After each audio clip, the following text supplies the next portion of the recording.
Gracias, hermano. Vuelvo a leer Isaías, capítulo 26, versículo 19 y 20. Isaías 26, 19 y 20. Tus muertos vivirán y junto con mi cuerpo resucitarán. Despertad y cantad, moradores del polvo, porque tu rocío como rocío de hortalizas y la tierra echará a los muertos. Anda pues, pueblo mío, éntrate en tus cámaras, cierra tus puertas tras ti, escóndete un poquito, por un momento, entre tanto que pasa la ira. Quiero predicar el mensaje, escóndete un poquito, que está ahí en el versículo 20. He aquí, hermanos y hermanas, una imagen de la resurrección que no había encontrado en la Escritura. Siempre descubrimos nuevas verdades en la palabra de Dios. Se compara a los muertos con las hortalizas y como si sobre la tierra cayera un rocío que hace salir las hortalizas. Por eso dice el profeta a los habitantes del polvo, es decir, a los muertos que despierten y canten, como dice el versículo 19. Tus muertos vivirán y junto con mi cuerpo resucitarán. Despertad y cantad, moradores del polvo, porque tu rocío, como rocío de hortalizas, y la tierra echará los muertos. Pero también hay una palabra para los vivos.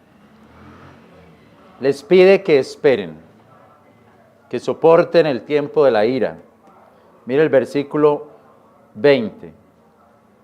Anda pues, pueblo mío, éntrate en tus cámaras, cierra tus puertas tras ti, escóndete un poquito por un momento, entre tanto que pasa la ira.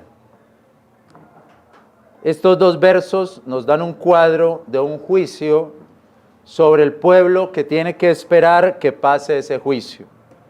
Una ira que no será por mucho tiempo, pues dice, escóndete un poquito. Y luego que pase, aquellos que están muertos vivirán. Miremos entonces con más detenimiento este pasaje. Vamos a leer capítulo 26 de Isaías, ahí donde estamos, del versículo 7 al versículo 20.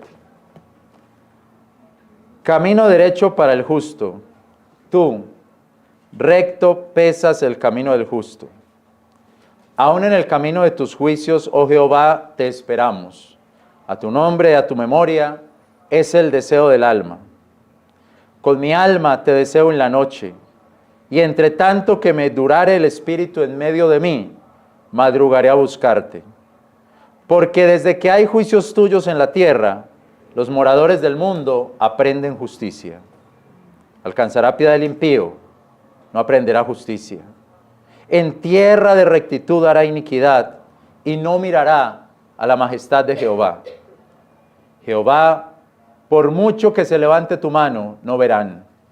Verán y avergonzarse han con celo del pueblo, y a tus enemigos fuego los consumirá. Jehová, aparejarnos haz paz, porque también obraste en nosotros todas nuestras obras. Jehová Dios nuestro, señores se enseñorearon de nosotros sin ti, mas en ti solamente nos acordaremos de tu nombre. Muertos no vivirán, privados de la vida no resucitarán, porque los visitaste y destruiste y deshiciste toda su memoria. Añadiste a la nación, oh Jehová, añadiste a la nación, hicístete glorioso, extendiste hasta todos los términos de la tierra. Jehová, en la tribulación te visitaron, derramaron oración cuando los castigaste. Como la preñada cuando se acerca al parto y gime y da gritos con sus dolores, así hemos sido delante de ti, oh Jehová. Concebimos, tuvimos dolores de parto, parimos como viento. Saludes no se hicieron en la tierra, ni cayeron los moradores del mundo. Tus muertos vivirán, y junto con mi cuerpo resucitarán. Despertad y cantad, moradores del polvo, porque tu rocío como rocío de hortalizas, y la tierra echará a los muertos. Anda pues, pueblo mío, éntrate en tus cámaras, cierra tus puertas tras ti, escóndete un poquito por un momento, entre tanto que pasa la ira. Todo parece un grito desesperado del profeta. El pueblo está sufriendo y se muestra sin consuelo. Miremos las súplicas nuevamente. Versículo 8. Aún en el camino de tus juicios, oh Jehová, te esperamos. A tu nombre y a tu memoria es el deseo del alma. El deseo del alma de esta nación tiene que ver con sus recuerdos, con los buenos tiempos en la presencia de Dios. El alma recuerda, el alma desea a Dios, el nombre de Dios y las maravillas de Jehová. El deseo del alma tiene que ver con lo que está en el verso 9. Muestra claramente que hay un juicio de Dios sobre sus hijos y que el pueblo del Señor espera en medio de la angustia. Leamos el verso 9. Con mi alma te deseo en la noche, y entre tanto que me durare el espíritu en medio de mí, madrugaré a buscarte, porque desde que hay juicios tuyos en la tierra, los moradores del mundo aprenden justicia. El profeta evidencia que hay juicios de Dios sobre la tierra, que los juicios de Dios nos enseñan que Dios es justo y que sus hijos aprendemos en medio de esos juicios. Aunque nos toque soportarlos, aunque nos toque vivirlos, Dios nos instruye en medio de la prueba y de las tribulaciones. Nadie puede ser más justo que Dios. Él es el Rey justo sobre toda la tierra. Salmo 45, verso 6 dice: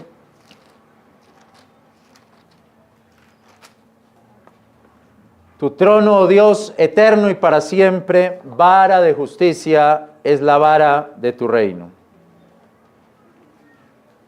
La Biblia, por el contrario, enseña del hombre, en Romanos capítulo 3, verso 10, que no hay justo ni aún uno solo. Por eso, el santo Dios le enseña justicia al mundo. Todos los juicios que hay sobre el mundo, todos los juicios que hay sobre uno mismo, sobre las personas, es Dios mismo enseñándonos justicia, corrigiéndonos en su justicia. El profeta habla de lo que pasa con el impío, de lo que pasa con el no creyente. El impío no aprende. Será solo por la piedad de Dios que puede estar en pie. Mira el versículo 10. Alcanzará piedad el impío, pero no aprenderá justicia. En tierra de rectitud hará iniquidad y no mirará a la majestad de Jehová. Es como si el impío estuviera ciego y solo buscara la misericordia de Dios. Ni siquiera respeta la tierra santa, ni siquiera respeta los santuarios de Dios. Hace iniquidad en la tierra de rectitud. No mira que Dios es santo, que el Altísimo es majestuoso, que el Señor es grandioso. El impío mezcla lo santo con lo profano y solo le queda la misericordia de Dios. Apreciados hermanos y hermanas, nosotros no podemos hacer como hace el impío. Gracias a Dios por su misericordia que nos hace justos, no en nuestros méritos, sino en los méritos del Señor Jesucristo. Pero no por eso podemos vivir irrespetando las cosas sagradas, las cosas santas. El lugar santo, la santa palabra de Dios. No podemos irrespetar la majestad de las alturas, lo majestuoso que es Dios. Cuando Dios habla, hasta los ángeles callan. Cuando Dios habla, cuando Dios se manifiesta, solamente nos queda escuchar atentamente su palabra, con la vergüenza de aquel que ha sido descubierto en un acto atroz. Solo rendirnos ante Él, como el náufrago que se rinde a su suerte después de quedar sin viento en la mitad del mar. El profeta sabe que aunque no ha hecho todo lo que hacen los impíos, tampoco sus obras son totalmente perfectas. Mira el versículo 12. Jehová, aparejarnos haz paz, porque también obraste en nosotros todas nuestras obras. La Biblia enseña que nuestras obras son como trapo de inmundicia delante de Dios. Entonces nuestras obras tampoco son las mejores, aunque tratamos de hacer bien. Como pueblo de Dios y de respetar su majestad, y de respetar lo santo, nuestras obras tampoco son enteramente perfectas delante de Él. Y si somos justos, es por la justicia de nuestro Señor Jesucristo. Por eso le pedimos a Él que Él apareje nuestra paz, que Él sea nuestra paz y que Él nos dé paz. Sin embargo, hermanos, y de igual manera, le pedimos al Señor que en aquello que obramos conforme a su voluntad, recuerde nuestro trabajo para su obra, que no se olvide de nuestras obras buenas. Yo le pido al Señor que no se olvide de mi trabajo en su obra, que mire los méritos de Cristo en mí, pero que recuerde que también le he servido de corazón sincero. Mi trabajo en el Señor y nuestro trabajo en el Señor no es vano. Hebreos capítulo 6, verso 9.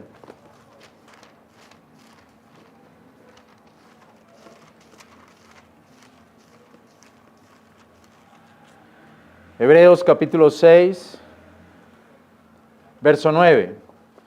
Pero de vosotros, oh amados, confiamos mejores cosas y más cercanas a salud, aunque hablamos así.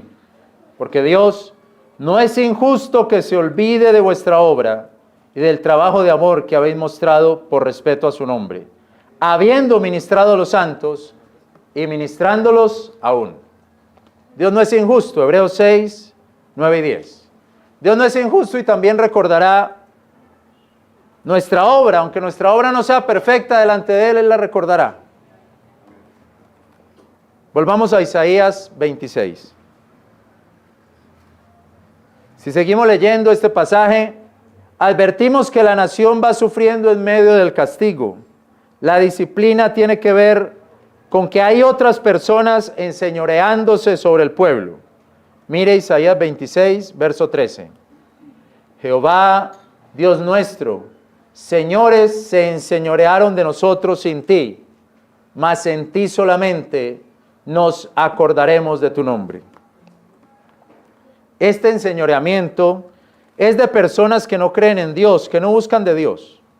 Aquí entonces podemos aplicar esto a aquellos que creen en Dios, en Jehová, en Jesús, pero sus jefes no son creyentes, haciendo una aplicación.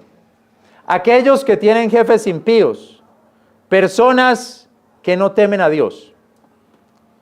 Hace años yo tuve un jefe que los viernes por la tarde llevaba licor, llevaba vino y aguardiente y nos invitaba a tomar en el mismo sitio del trabajo.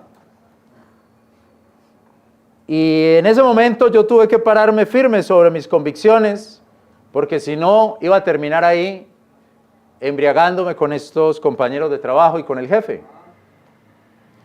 Hay gente que le da como temor decir que es cristiana, que es cristiano, y empiezan con un trago y terminan borrachos con los mismos jefes y compañeros de trabajo. A mí me pagaban por trabajar, no por quedarme los viernes a tomar con ellos y a beber con ellos. Pero eso pasa mucho. Y es que muchas veces nuestros jefes no son creyentes y quieren que hagamos lo que ellos hacen. Uno, hermano, simplemente se debe parar firme como un cristiano en sus convicciones. Y si por eso hay que sufrir, pues se sufre por eso. Dios bendecirá nuestra firmeza. Dios bendecirá nuestra convicción. Por eso mire lo que dice el versículo 15. Añadiste a la nación, oh Jehová, añadiste a la nación, te hiciste glorioso, extendiste hasta todos los términos de la tierra.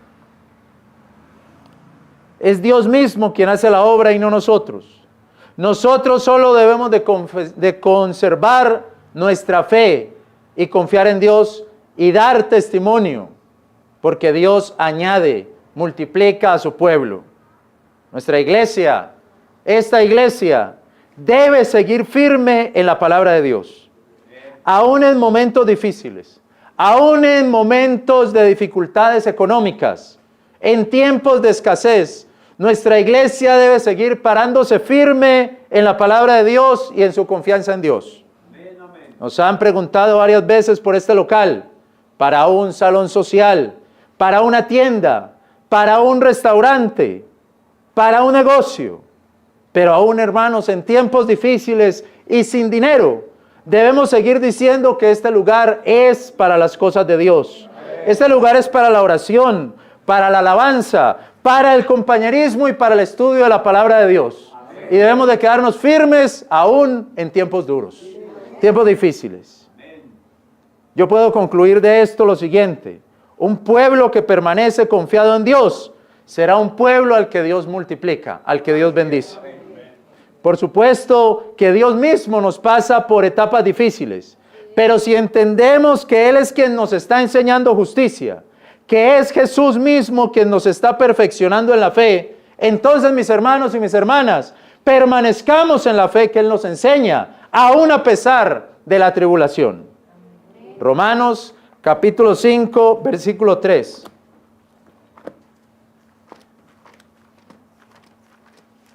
Romanos 5:3 dice. Romanos capítulo 5, verso 3. Y no solo esto, mas aún nos gloriamos en las tribulaciones, sabiendo que la tribulación obra paciencia.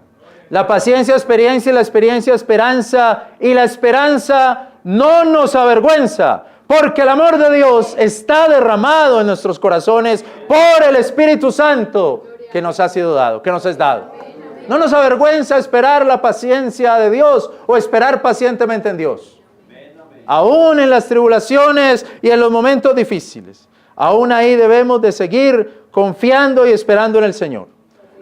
Así, mis hermanos, de la debilidad salimos más fuertes, de la ceguera salimos viendo mejor. Después de la tribulación apreciaremos más los tiempos de paz. No podemos caer en la desesperación de la tribulación y por eso dejar de buscar a Dios. Dios tiene algún propósito con eso. Santiago capítulo 1 verso 12 dice: bienaventurado el que sufre tentación, porque después que fuere probado recibirá la corona de vida que Dios ha prometido a los que le aman. Así Dios permita la enfermedad, así Dios permita la tribulación. En esos momentos debemos seguir buscándolo. Vuelva a Isaías 26 y lea el versículo 16. Isaías 26, 16. Jehová, en la tribulación te visitaron, derramaron oración cuando los castigaste. Ahí está. A pesar de la tribulación, a pesar de las dificultades, seguían orando, aún en medio del castigo de Dios, aún en medio de la disciplina de Dios, seguían orando. Dice el teólogo John Trapp: la oración es hija de la aflicción. La oración es hija de la aflicción. El Señor Jesús oraba más fervientemente en los momentos de aflicción. El cristiano en la aflicción siempre estará en oración, así sea susurrando, como lo dice ese versículo cuando dice irán en oración. La palabra es una oración apenas abriendo los labios, apenas como un suspiro. Mire ahora Oseas capítulo 5 versículo 15. Oseas 5, 15 dice: andaré y tornaré a mi lugar, hasta que conozcan su pecado y busquen mi faz. En su angustia madrugarán a mí. En su angustia madrugan a mí.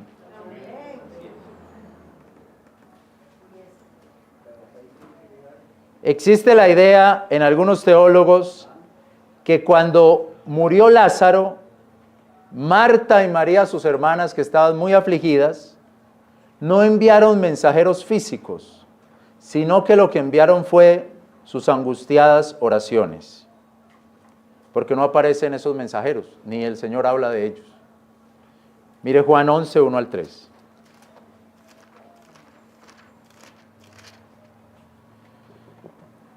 Juan capítulo 11, versículo 1 al 3. Estaba entonces enfermo un hombre llamado Lázaro de Betania, la aldea de María y de Marta su hermana. Era María la que ungió al Señor con ungüento y limpió sus pies con sus cabellos, cuyo hermano Lázaro estaba enfermo. Enviaron pues sus hermanas a él diciendo: Señor, he aquí el que amas está enfermo.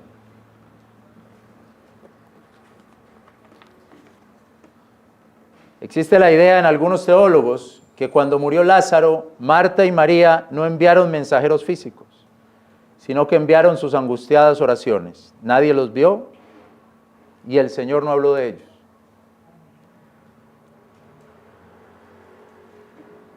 Y oyéndolo Jesús dijo, esta enfermedad no es para muerte, sino para gloria de Dios. Dice el teólogo Abraham Scultetos, ¿quiénes eran los mensajeros, sino sus gemidos continuos y oraciones fervientes? La figura entonces de Isaías 26 es que el pueblo de Dios está siendo oprimido por unos señores que no siguen al Dios de Israel. Unos señores que se adueñan del pueblo y en medio de esa opresión, el pueblo de Dios clama a Él, se acerca a Él y reconoce que su pecado lo ha llevado a esa posición. Pero ruegan y piden a Dios misericordia. Dicen que son como la mujer a punto de parir, suplicando, llorando, gimiendo en medio de la tribulación, pero es como si nada pasara. Mira los versos 17 y 18 de Isaías 26. Como la preñada cuando se acerca al parto gime y da gritos con sus dolores. Así hemos sido delante de ti, oh Jehová. Concebimos, tuvimos dolores de parto, parimos como viento. Saludes no se hicieron en la tierra, ni cayeron los moradores del mundo. El pueblo de Dios, al parecer, no sale victorioso de esta tribulación. Y entonces, finalmente, el profeta remite a otra esperanza, la esperanza de la resurrección. Aún Dios nos puede levantar de entre los muertos. Verso 19, tus muertos vivirán, junto con mi cuerpo resucitarán. Despertad, despertad y cantad, moradores del polvo, porque tu rocío como rocío de hortalizas. Como dice Pablo en 2 Corintios 1:9, mas nosotros tuvimos en nosotros mismos sentencia de muerte, para que no confiásemos en nosotros mismos, sino en Dios que levanta de entre los muertos. El pueblo de Dios es el pueblo que espera aún más allá de esta vida. Cuando se cierren nuestros ojos en este mundo y comience la mañana de los otros, el pueblo de Dios seguirá en esperanza de la mañana de la vida eterna. Los poetas de este mundo componen sus versos a la muerte, al final y a la desesperanza. Los creyentes hablamos de nuestra esperanza, porque somos el pueblo que espera. Incluso aquella esperanza que cree que Dios del polvo nos podrá levantar. Como dice el verso 19, tus muertos vivirán y junto con mi cuerpo resucitarán. Y contraste eso con el versículo 14 y la muerte de los impíos. Muertos no vivirán, privados de la vida no resucitarán, porque los visitaste y destruiste y deshiciste toda su memoria. Así, el mundo le cantará la muerte. Así los poetas de este mundo hablarán de la muerte, de la partida y del fin. Pero los cristianos seguiremos hablando de la esperanza de la vida eterna, de la resurrección, de cuando cerremos nuestros ojos en este mundo, los abriremos en la gloria y los abriremos delante de Él. La mañana de los otros será más perfecta para el cristiano que para cualquier otro, porque podrá encontrarse con su Salvador. El pueblo de Dios es el pueblo que espera. El pueblo de Dios sabe que Dios no lo olvida. Aquellos que se olvidaron de Dios serán un día olvidados por Dios. Y ahora, hermanos, puedo decir esto.